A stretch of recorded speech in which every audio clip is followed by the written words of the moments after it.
আজকে আমরা পানির গল্প পড়বো, হ্যাঁ?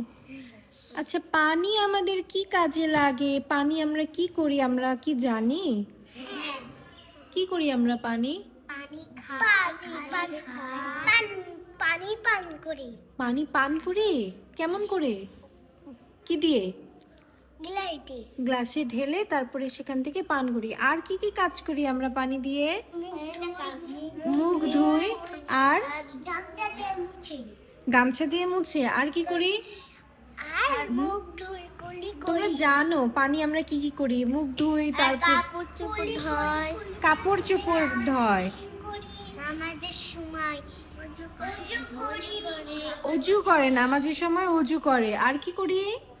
মুখে পানি দেয়, তারপর হ্যাঁ, তারপরে বাসন করে, জোরে বলো। তারপরে বাসন মাজে পানি দিয়ে, থালা বাসন মাজে। আর কি করে খাদিজা? পাইপ ধয়, তাই? আটা গরম করে, আটার মধ্যে ওইখানে আটার মধ্যে করে রুটি বানায়। হ্যাঁ।